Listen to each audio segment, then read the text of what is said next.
It's about history, policy, and impact.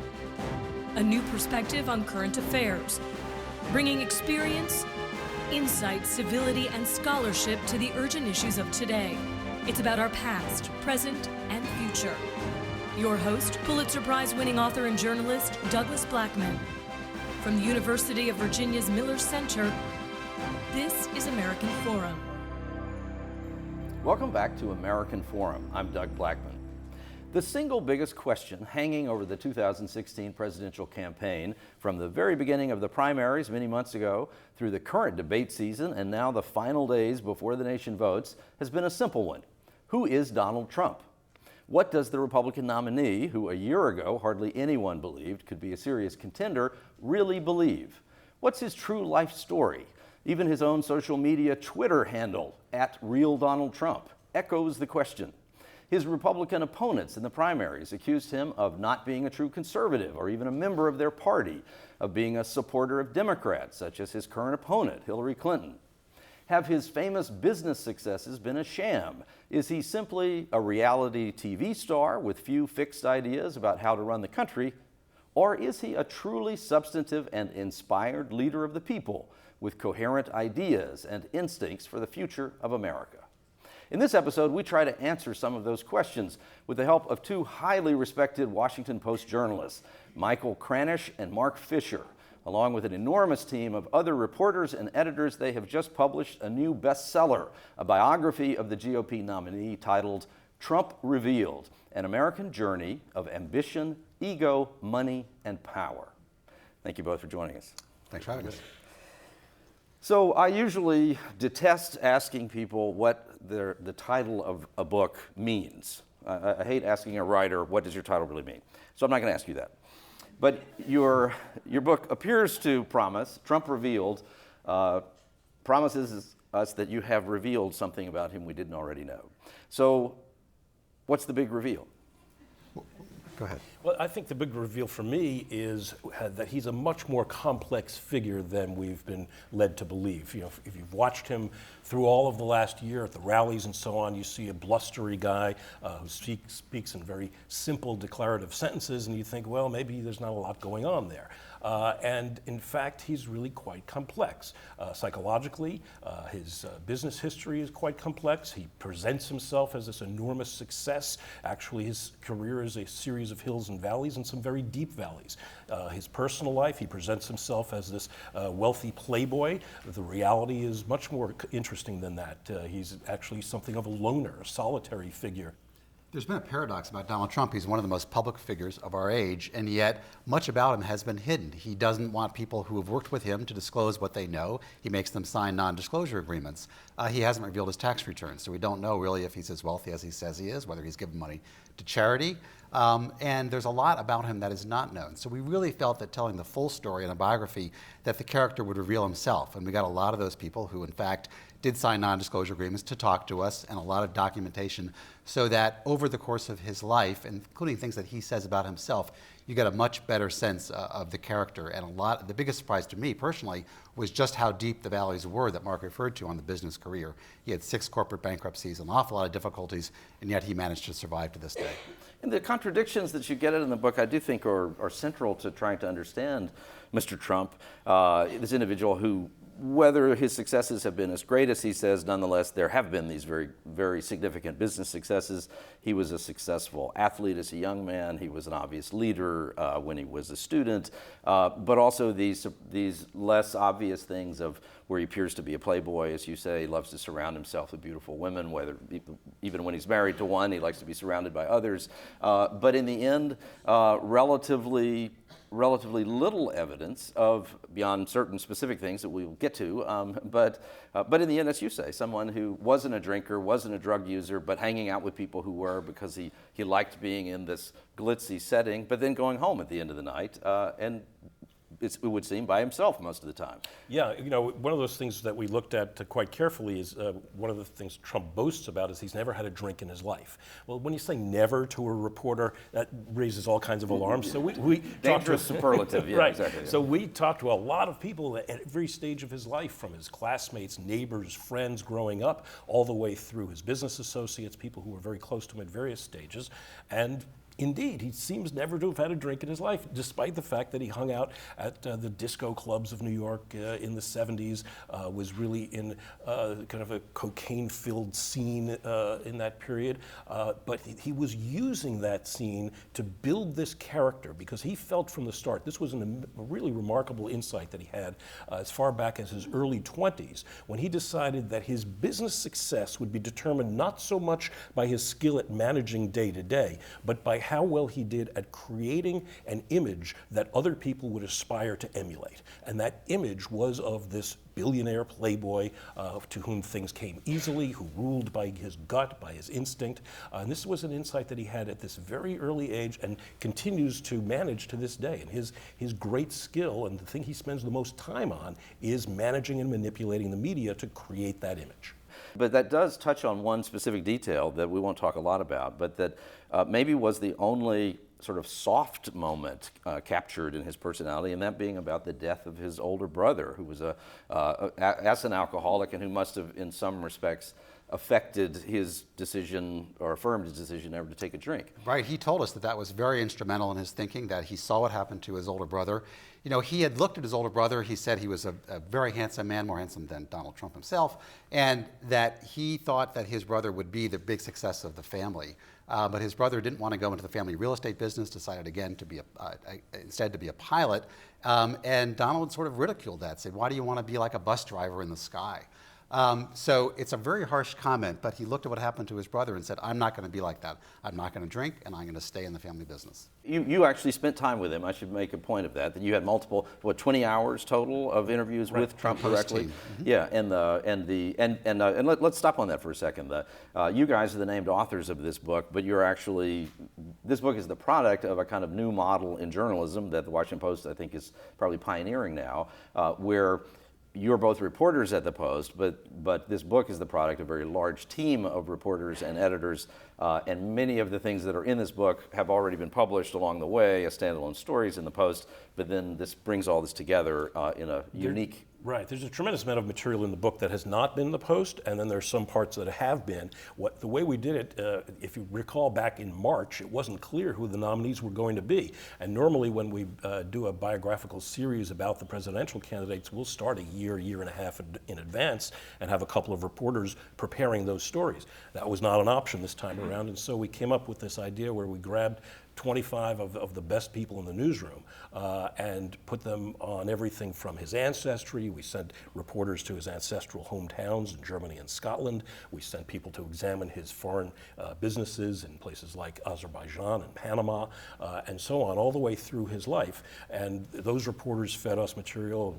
We reported on our own and developed the book from that. At the same time, those reporters were using that same reported material to write stories, investigative pieces that appeared in the Washington Post. And along the way, you spent time with Trump. You guys in particular, I think, spent time with Trump himself. And the reporters on the project. And the great beauty of being able to do this was that we took a lot of threads, and Biography really is many threads of a life together. And I think doing that, not just the stories, but everything fits together. You really get an understanding of why something that happened in 1989 is relevant today in 2016.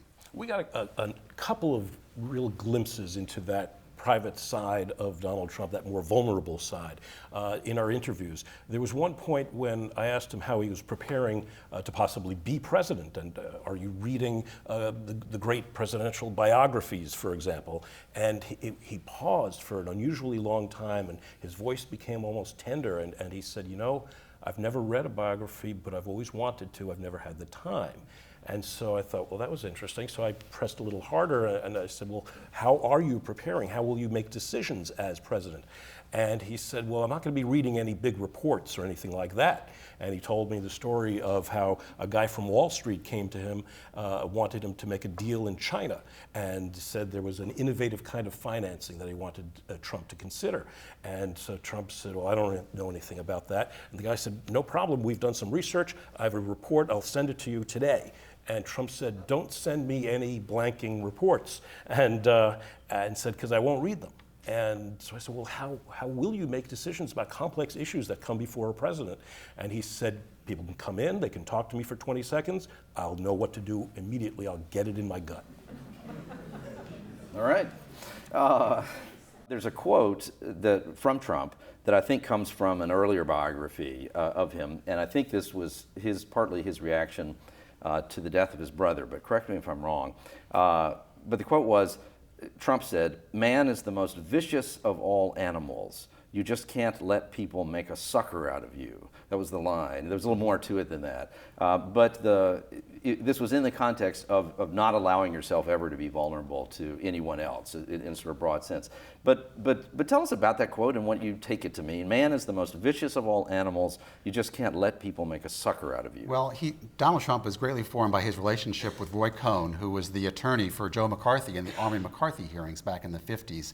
And when Donald Trump and his father were sued by the federal government for a race bias case in which they were accused of not running to blacks, Roy Cohn told the Trumps, you must fight, hit back 10 times harder or 100 times harder. And that's the philosophy that Donald Trump has kept to this day. Basically, his idea, and you see it in the campaign today, is if someone attacks you, go after them. That doesn't matter if it's the Gold Star family, for example, whose son was killed in action, that he will attack. And he just doesn't want to sort of mute things. He wants to go after you if you go after him.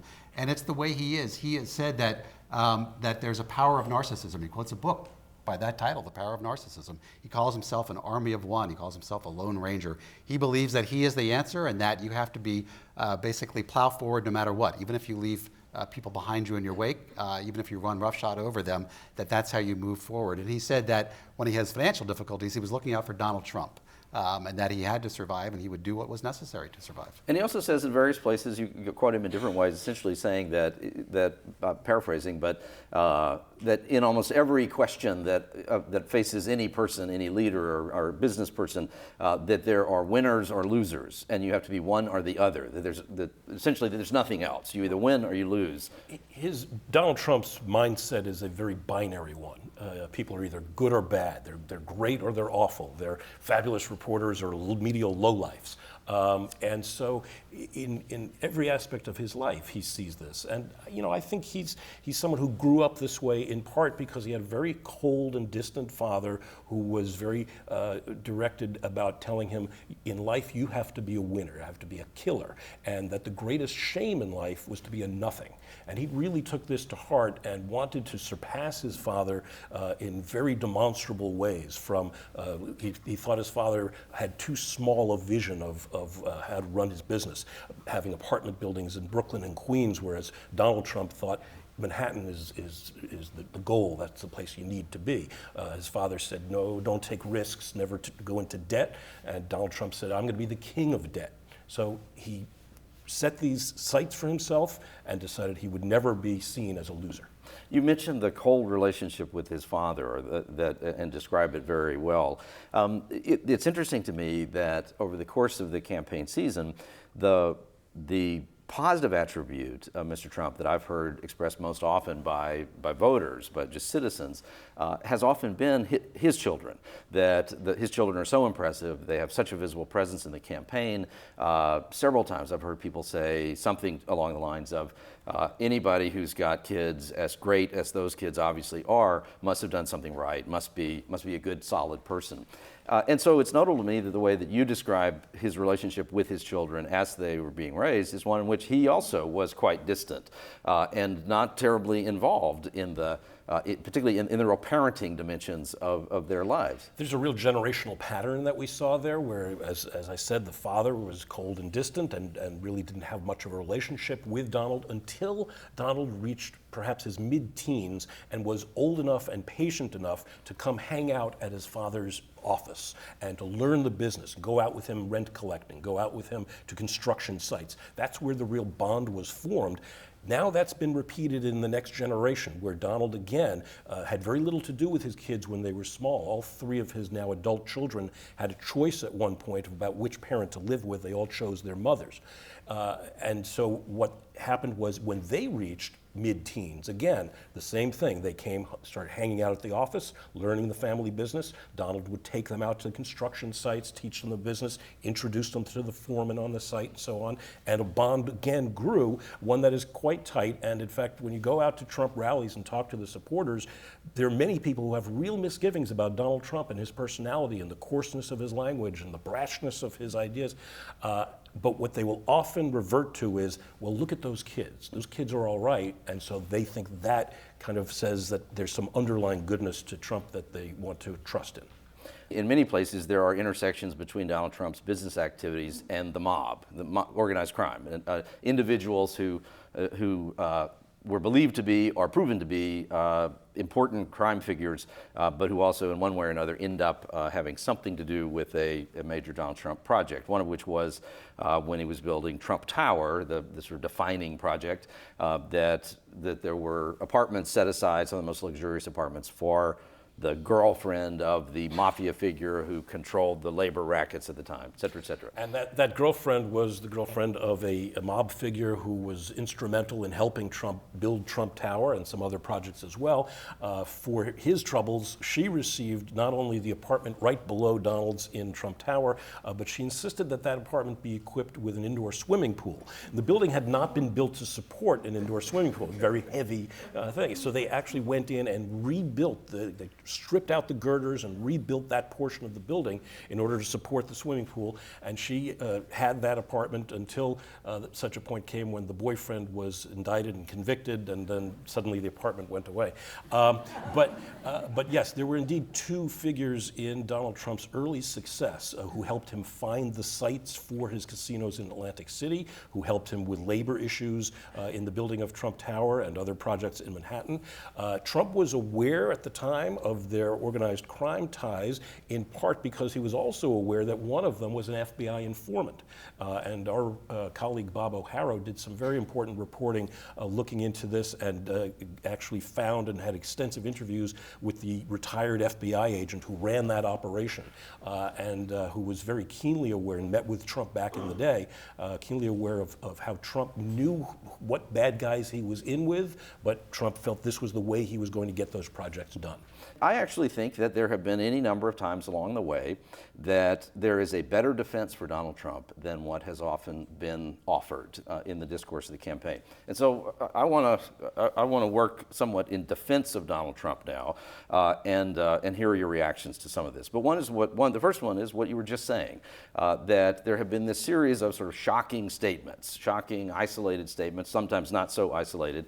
He said these racy things. He said things that were deliberately meant to inflame, but at the same time, as you say, he's a reality TV star. He was an impresario of professional wrestling and beauty pageants. Those are as much a part of the personality of his entrepreneurial activities as so much of this other work.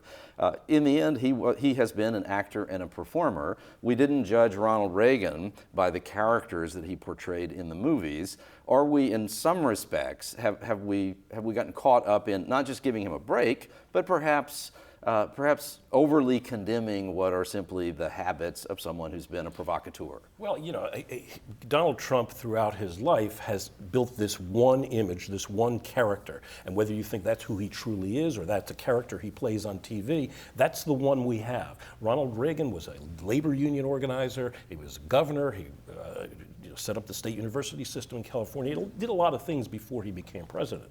So I'm not sure the analogy is quite right, but Granted, Americans love rogues. We've loved rogues through our entire history, from Mark Twain, Will Rogers, all the way through today. And so we like them in our politicians, too. There's a little bit of rogue in Bill Clinton and certainly in Ronald Reagan, even. So we like iconoclasts, and Donald Trump fits that very neatly, and we happen to be in a moment where there's a craving for outsiders. That's not new this year. That's not something that Donald Trump brought to the scene. That's the Tea Party. That's the last several elections. That's Barack Obama, hope and change. So, I did a story recently going out and looking at, may seem not quite logical, but there are a lot of Obama-Trump voters out there. And those are the hope and change people. Those are the people who were attracted to Obama because he was different, because he was not experienced, and because he was saying that he was going to change the system. And so a lot of those people, they may be disillusioned with Obama, and they've turned to Trump. So here's Donald Trump. He's never run for public office, so obviously never held public office. He hasn't done things like Mark mentioned about Ronald Reagan. But Donald Trump has run businesses, and he ran a number of them almost into the ground. So that's important to know. If you were looking at, well, what's he done in his job experience? He did file 6 corporate bankruptcies. He said it was 4, but it was really 6, because he combines 3 together, but they weren't combined and so forth. So you have to look at that. Here's his career. He created a public company, and the ticker symbol was DJT, his initials. The shares at one point were $35. He made millions of dollars himself, but in the end, the share was worth 17 cents, and a lot of shareholders got very angry. So I think it's very fair, since there's no public record of governance, what has he done when he's run businesses, which after all is his main calling card. Not the reality show, not the showmanship and so forth. This is what he's selling. He's saying, I've run businesses, I win, win, win. Okay, he certainly has won on many occasions. He built some great buildings, Trump Tower and so forth. But in fairness, he's also had a number of business catastrophes. After all, he wrote a book called The Art of the Comeback. So he had to have obviously fallen pretty deep to write that book. And we try to tell that entire story, as well as he's been in politics in certain ways for a long time. He's changed his party affiliation 7 times. So he's not an ideological person the way a lot of other folks are. He's been a Democrat, Republican, Reform Party candidate, independent. That's important information to know as you're making your decision about this person. And that can be an attraction to people. If you're looking for an outsider, someone who's not an ideologue, that would be attractive to you. If you are looking for someone and you're, say, a conservative Republican, you only want that type of person who's been uniform his entire life, then Donald Trump doesn't fit that, but he has an explanation as to why that is. Is this someone who you would feel confident as citizens in the moment of a great national crisis? I don't find him to be overtly dangerous. There are people who say, oh, he would launch the missiles or whatever. I don't see anything in his background that says he would be rash in quite that way.